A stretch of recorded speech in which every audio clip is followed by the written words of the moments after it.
everybody. It's the next morning. I need to stay in and wait for a delivery.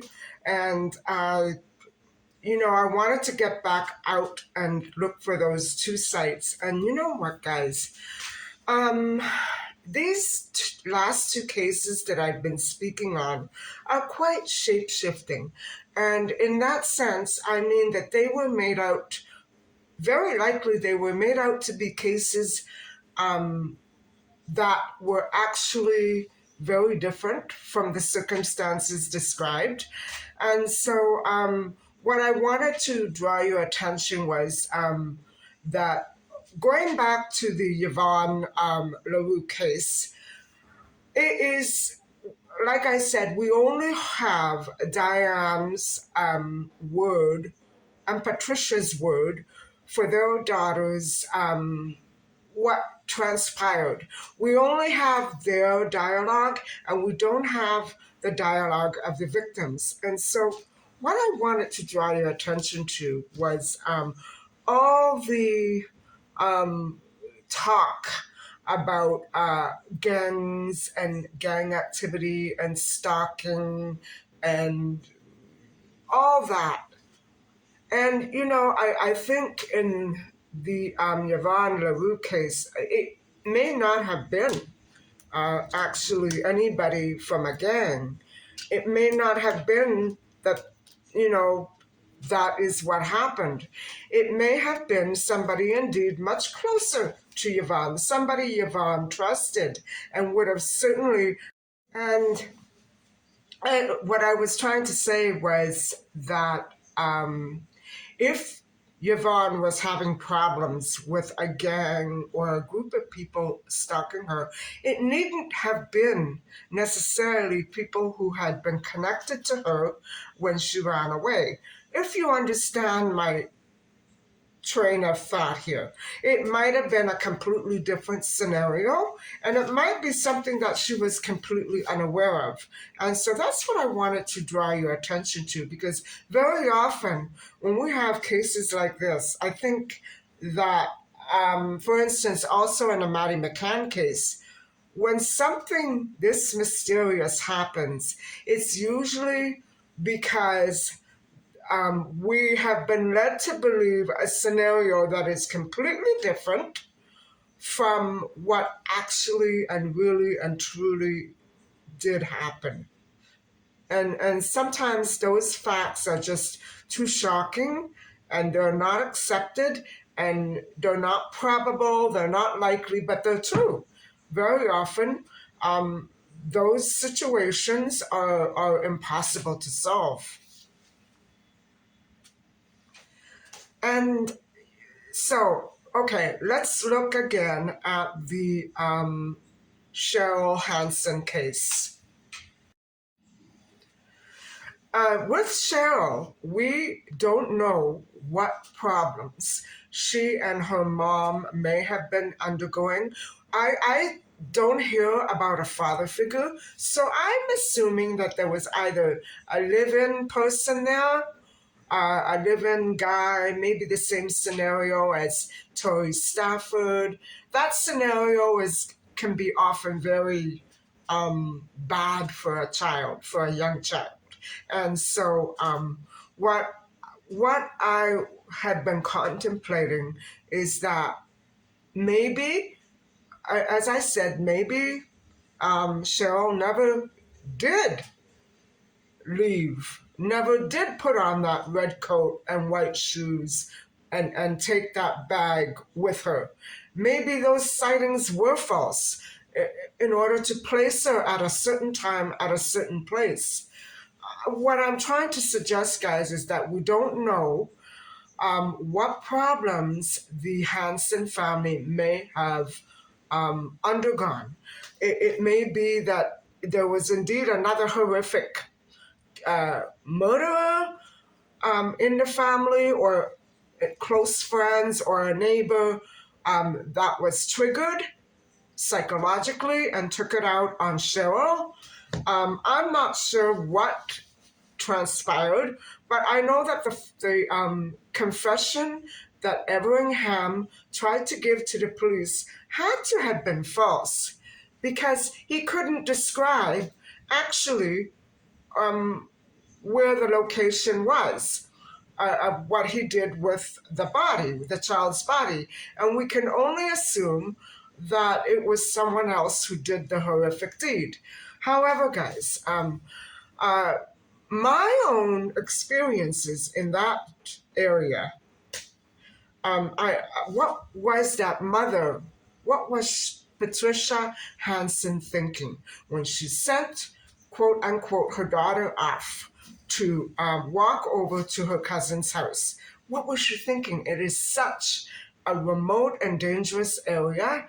I had problems with a stalker in a pickup truck not more than 6 months ago who chased me for 45 minutes in that very, very intersection.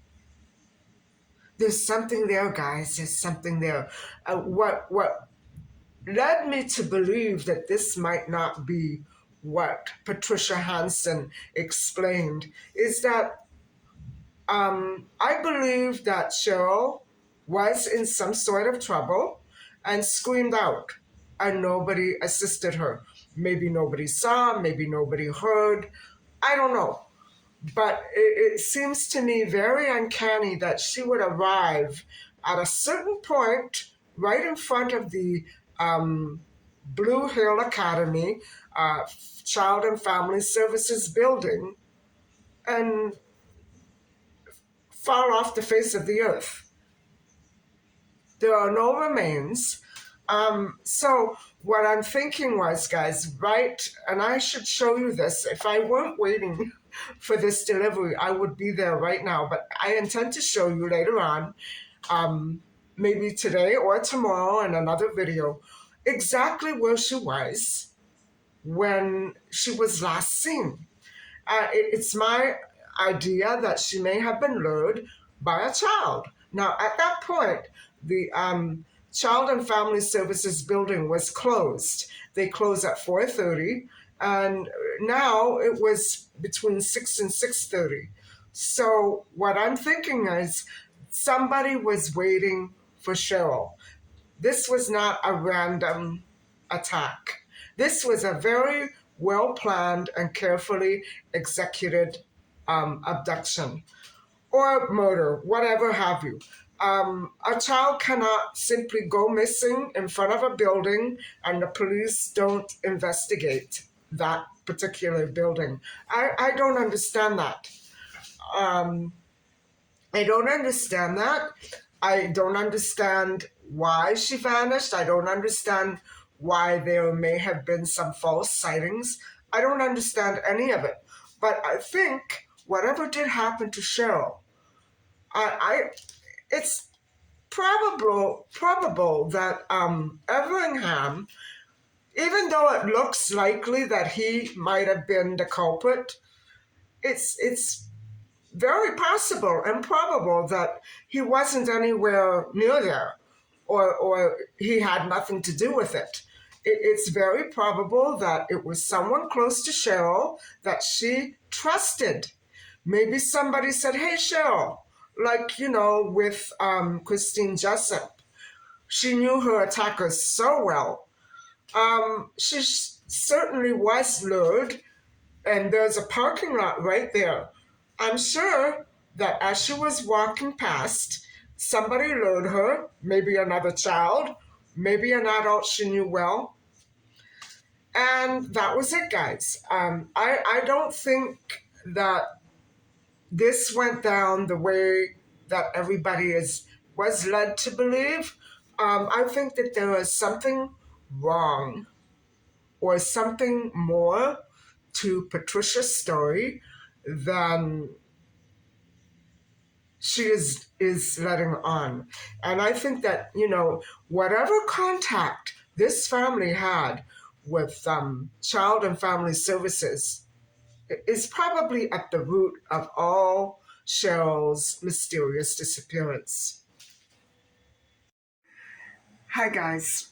So I've been talking to you about, the different alternatives um, options are what happened in the Cheryl Hanson case. I'm trying to offer different answers because this case has not been solved the way it was led to believe before.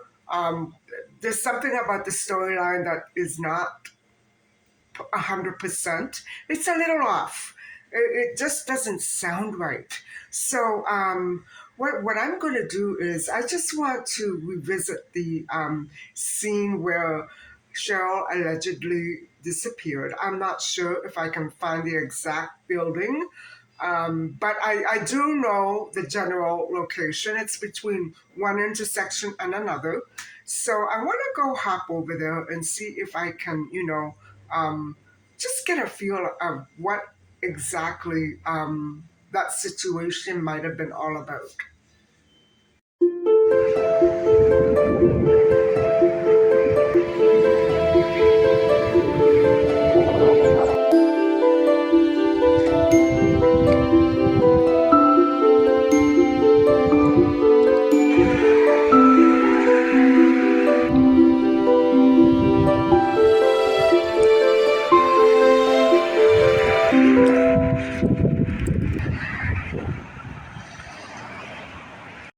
So, everybody, um, I've driven by this spot a great many times, and I have to say it is quite a creepy area.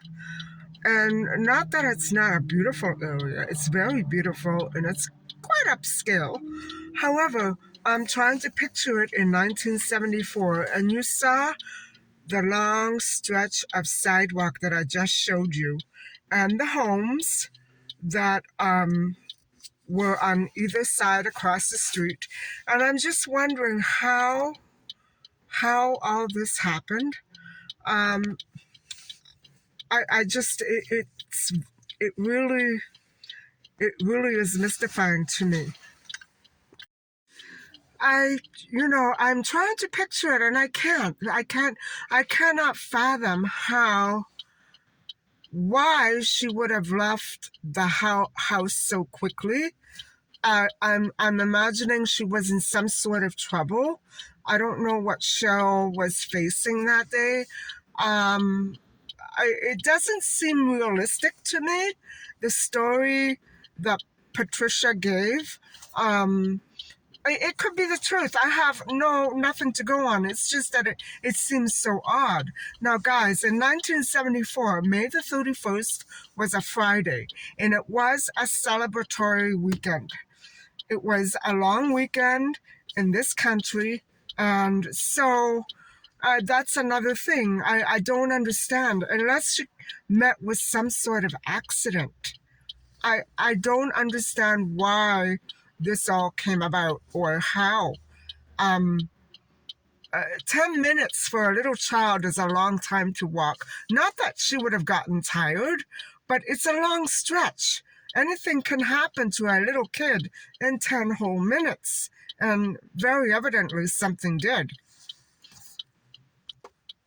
So I think what I'm going to do is I'm fighting the temptation not to go and buy, I'm fighting the temptation to go and buy ingredients for a little pizza. I have such a craving right now, but I'll see what happens. I don't know what I'm making for dinner, but I should pick something up. You know what I'm saying? So, anyway, let's try to change this topic a little and find something for my dinner.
Hi, everybody. I'm back home now, and as it turned out, I didn't pick anything up for dinner.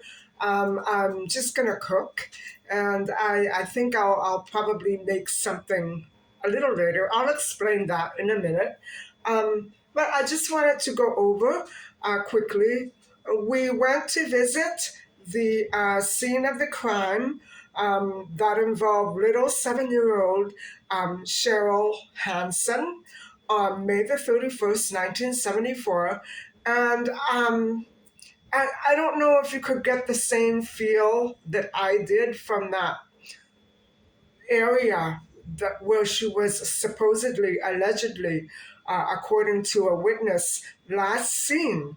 And now that Blue Hills Academy it's still there, but it's now named York Hills Academy. It's still a child and family services institution. I don't know what to call it. I'm not exactly sure what is done there. I tried to look it up online, but I think it's one of those safe places that they don't want to give too much information out online. I'm not sure whether or not the children actually lodged there. From the looks of it, there was a house in the back. I didn't want to film, you know what I mean? But I did film the surrounding area. And guys, even on a beautiful day, to me, it creeped me out. It's very creepy. And it's also very old. It's also very, very old. And I tried to find out the history, of when that institution was established. I couldn't find anything. And so I may go back and ask another question or two, but just because I'm curious. But guys, I don't believe the story that the media printed, and I don't think a lot of people believe it either. Maybe a few who not thinking clearly about it, but it just doesn't. There's something there that's not right, and I cannot put my exact finger on it. But one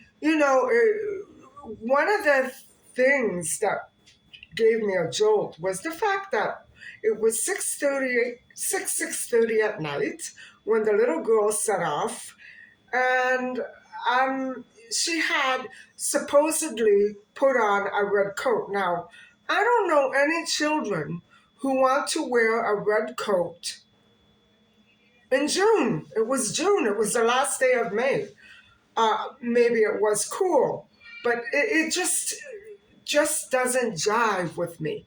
There's something there that's not right. It makes me think that she left the house in a hurry. Just quickly. Maybe that conversation she had with her mother was not at all the conversation that really took place. I don't know what to think because I don't know. I can certainly, because I'm not sure and because we've never found Cheryl's body, I am justified in doubting what the mother said. I'm not absolutely denying that she said those things or that is what happened, but I'm doubting it. I'm really questioning it because it just, all these horrific things, these different horrific scenes in my mind are going on. And the only thing that could possibly excuse the deliberate disappearance of a child is some horrific accident. But mothers and fathers have been known to, bring children to their own death. It may have been an accident. It may have been something. I don't want to speculate, but she may have met with an accident, or she may have been trying to get away from something at the house, and her mother was saying, don't go, don't go. And this little girl wanted to get out of there. Maybe there was something urgent. Or again, maybe I'm making too much of it, but it's very sad to think that a little girl like that, who probably trusted her mother and whoever adult the mom may have had around the house, that might have been a problem. If the mother had another live-in friend or a boyfriend, uh, there's no mention of a father or a husband, nothing. So I'm really doubting that Cheryl was perfectly happy at that moment. Maybe she was a happy little girl. I don't know. Um, I this scenario that came to my mind was that she ran to that Blue Hill Academy for help. That's the first thing that came to my mind.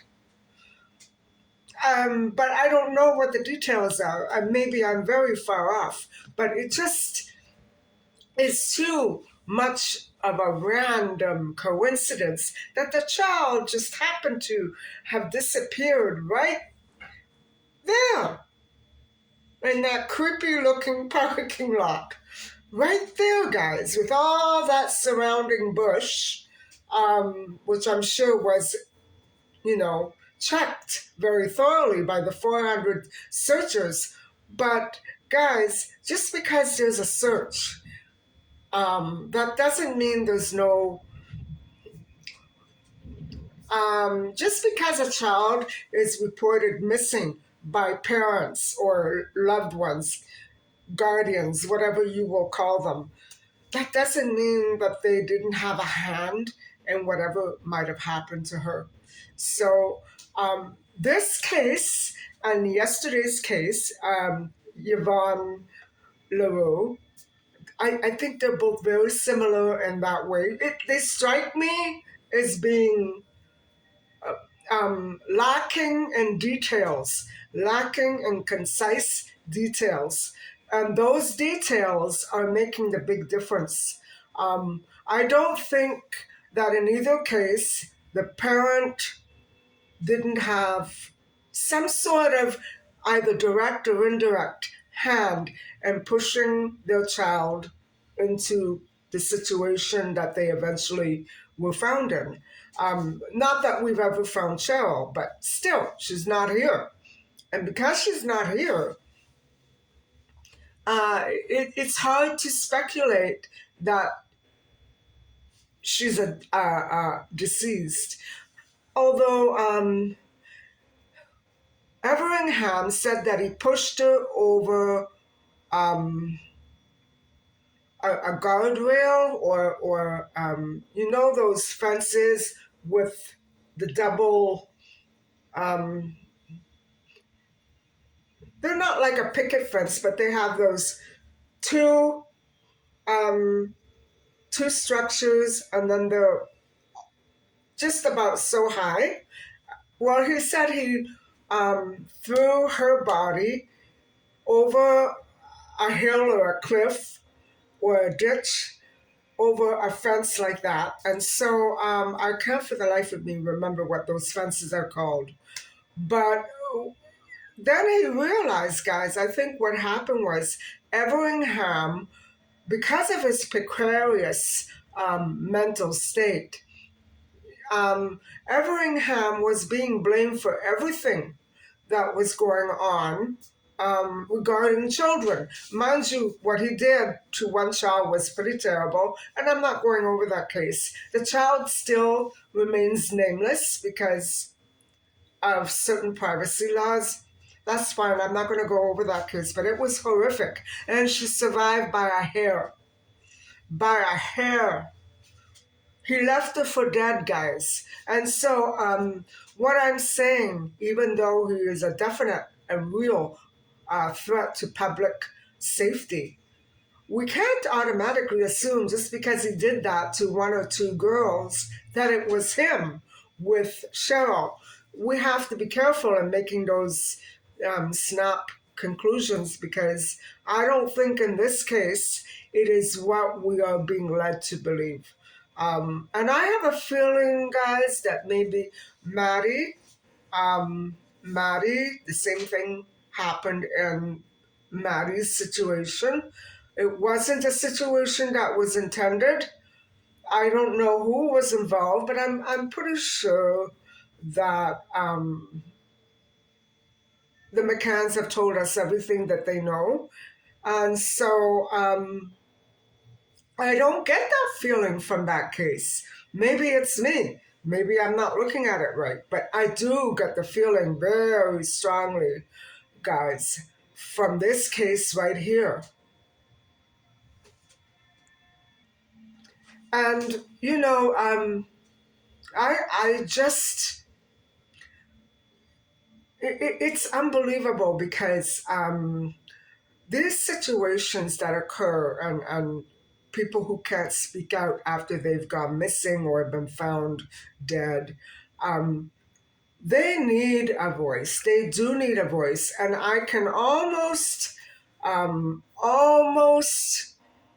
imagine that I can hear Cheryl and Yvonne saying, that's not how it happened. We have to be a little more investigative when we're listening to these stories. And if I do go over one more case that is very similar, about a disappearance, it involves, again, another wishy-washy parent. I don't know how to call it. So, I really think that I'm trying to be a voice for Cheryl here and Maddie. And I definitely we need to keep investigating things until the real truth is found. And we owe it to other children in the future. We owe it to other people. We owe it to families and loved ones. And we have to, try to investigate these cases as though we were looking at it for the first time and not go back all those years. I've never heard of the Cheryl case. And I'm surprised that I didn't. I've never heard of it. I remember sharing Morning Star, Christine Jessup. Those cases were real, guys. Yes, everything unfolded just as the news broadcasted it. Holly Jones, same thing. But these last two cases, something's wrong, something's off. There's something there that's not right. And there's something being covered up. And if I could put my finger on it, I would, and I would share it with you. Of course, I don't have evidence, and nobody does. So, I'm told that there's a law here that if a person has passed away and the police know that it was that person, they don't say anything. But I don't think that's ethical. I think we, as the public, should be able to appreciate that. Whoever it was, we could relate it to our own experiences. Knowledge is power. And that's what somebody told me recently. Knowledge is power. And why would police want to withhold information that pertinent from the public? Maybe because the media turned it into something that it actually wasn't, unknowingly. You know what I mean? I think that these kinds of details should be shared with the public. Whether the media had it right or wrong, it doesn't matter. Look at the Christine Jessup case. I'm sure I can hear her too saying, that's not who did it. I know who did it. I know the man who did it. I knew him very well, and she did. And so that's what I'm trying to say, guys.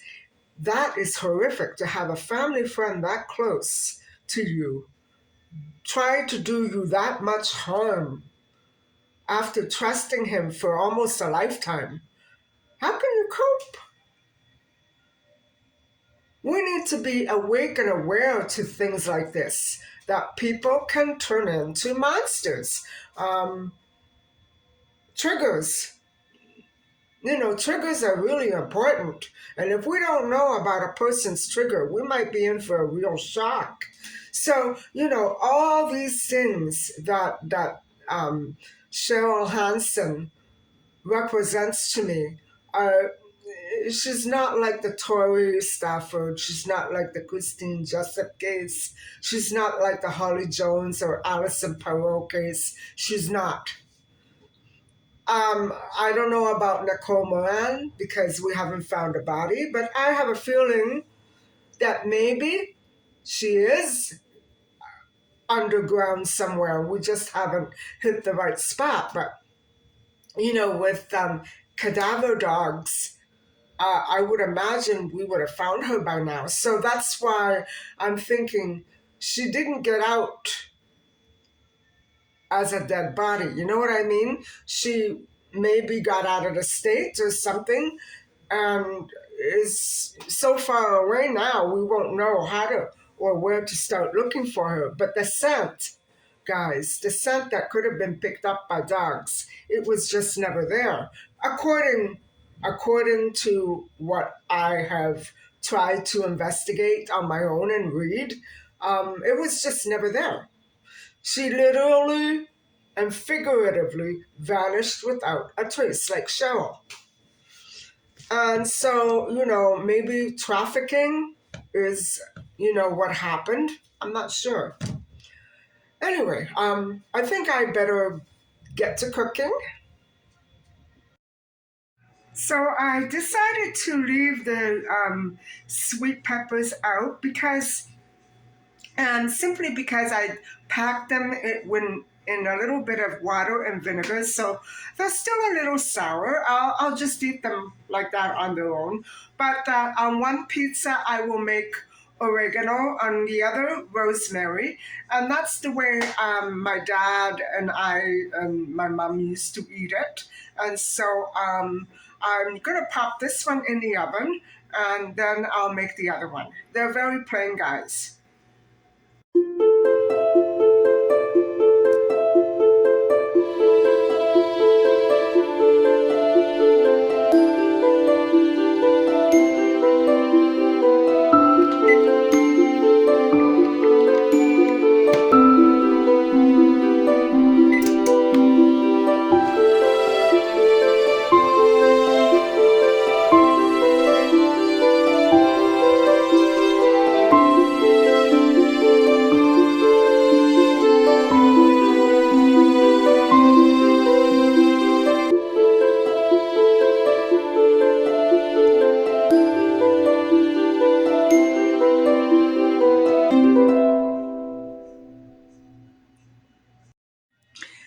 Guys, I just bought green vegetables. That's it. I didn't buy anything.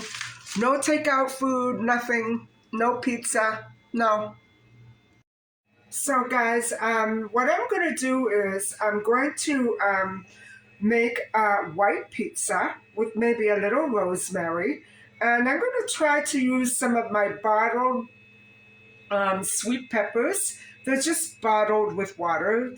They're packed in water, and I'll see if I can make a pizza like that. Might as well use these up. And if they don't taste right, I'm gonna pull some fresh ones out of my freezer. And so I'll let you have a look at what I'm going to be using. And so hold on. Uh, yesterday I was telling you how I thought Everingham would be the key to this whole episode of Cheryl Hanson. It may be. What I think now is that he still is the key, one way or another, whether he really actually is involved or not, because he does know the answer, and he may have given away um, uh, his role to the police in another crime when he maybe accidentally showed them where another little girl was discovered. I'm not sure if that's the case, but I could quickly go over another 8-year-old child who was indeed attacked by Everingham and later identified. I'm not sure if it was identification through his plate number or through where he left her, if you know what I'm saying. It may be that he thought he was confessing to Cheryl Hanson's murder, but actually he was talking about this other 8-year-old little girl, which occurred the following August, just 2 or 3 months later. And so, guys, this little 8-year-old child was, who's nameless, was riding along on her bicycle in the area near her home. And he drove along, Everingham drove along, got out of the car. I'm not sure if he had a pistol with him or a weapon. He said that he threatened her life if she didn't get in the car. And she says, I'm going to do it because I want to live. And so I'm not going to explain details because I don't think I want to do that. But after he did what he wanted to do, she was bleeding without any clothes on. He tossed her. I don't know. He said he tossed her into a ditch. And I believe this is where he thought it might have been Cheryl Hanson. I'm not sure. There's not enough details on that. I believe, I believe that he did remember what he did with that, and they were led to that spot. And so maybe that is how the police made the connection between him and this 8-year-old child, because the police did scour the they did scour the area, and eventually she came to. Guys, she was hanging on by a miracle, and she had, of all things, a sock tied around her neck. She couldn't breathe. She was pretty much choked, had the life choked out of her. That poor thing, and that man, I'm so glad that he's locked up. However, it doesn't mean that that is what happened to Cheryl or if he is the culprit. And so when the police were looking for her and calling her name, at first she shouted out over here, and then they kept calling her, and she passed out. So they had a bit of a hard time after they heard her voice. Guys, it was only by a miracle that the police carried her out while she was still talking. I just don't understand how a man can do that. Anyway, so I yesterday I was of the mind that whatever happened to Cheryl, it could be Everingham behind it. But I'm not completely convinced that, there was other sorts of foul play involved in Cheryl and her disappearance. The missing red coat and the brown pants and sweater suit, checkered, white leather shoes, very conspicuous clothing for a warm, balmy night. You know what I mean? I keep going back there and I keep thinking, why the coat? Why the coat? Maybe they had to wrap her up and say, why the coat? I don't understand it. I know that there's a missing link here somewhere, because that coat is way out of place. No 7-year-old would put on a coat. Unless it was actually freezing that day. I didn't look up the climate. I should have. But it was May the 31st, and it just seems out of place, guys. I don't think that Everingham is necessarily the criminal that needs to be caught in this case. I think it could have been very well an accidental death or something. Maybe there's trafficking involved. I don't know. But I'm sure, when I saw that long stretch of road, remember when I was taking that shot beyond the parking lot of the sidewalk? What was Patricia Hanson thinking to send her daughter out. And that's a very dangerous area. I mean, it's remote. That in itself is a very um, good cause for it being dangerous. Guys, I have problems. If a grown woman in a car has problems, can you imagine a little itty bitty 7-year-old baby walking along the street with a paper bag in her hand? Now, why would she have that pajama in a paper bag? Okay, she did say that Cheryl wanted to go and spend the night with her cousins. Maybe she was running away. Maybe that's why she had the bag of pajamas. I don't know. It does seem incredulous to me that a child would take off like that, um, practically 7 o'clock at night. Why her mother wouldn't go. Now I'm thinking back to Tori Stafford and why Tori Stafford's mother didn't go out and search for her with her son and her mother. Why did she stay behind? Well, we found out why later, and I think maybe this might be the same reason. I have no idea, but I think the scenario is more like that than it is about some random stranger coming along. I could be wrong. I don't know what happened, but this thing about the red coat and walking alone at 7 p.m. at night, 6, 7 p.m. at night, it doesn't sound true. It just doesn't. Maybe if it were during the day, like early, okay. I'm thinking maybe she was lured by a child. Maybe there were children playing out in the playground that we saw on the uh, Academy Hill premises, and maybe, or York Hills premises, sorry, York Hills premises, maybe she was lured.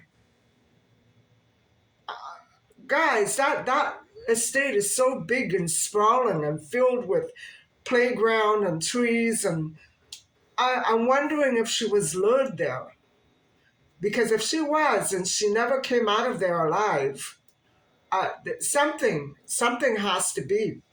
Something has to be. I'm sure she didn't just walk past it and disappear into thin air. Something had to have happened there. Either she was distracted, lured, or somebody came along and said something to her. Something happened there. And the police have not, you know, come out with anything from their investigation. I don't know if they investigated that property. I would have if I were a cop. Whether or not the police have reason to be suspicious is besides the point. They should stick to an agenda of checking and investigating and searching and not worry about what they think. You know what I mean? I don't know, maybe they did check out the property, but to me it seems very strange that she should disappear there or very close to there and nobody talks about it. I haven't found anything on YouTube. I haven't found anything online. The same article. It was like a bulletin put out by the police. The same article, nothing else. I think there's a cover up here. I really and truly do. I think there's much, much more to this story than anybody knows or is willing to let on. And so that pizza sure smells good. Well, everybody, that's it for tonight. I hope you've enjoyed watching today. I'm so glad that you were with me when I revisited the scene of the alleged disappearance of Cheryl Hanson. And thank you for listening to my reaction to it. I'm not sure of any of the details of this case, really. The narrative is very one-sided, and we don't have the victim here. We don't have any other details other than the fact that she vanished. And so I'm just hoping that one day we do get, like, the Christine Jessup case, we do get to the bottom of it. Um, who knows?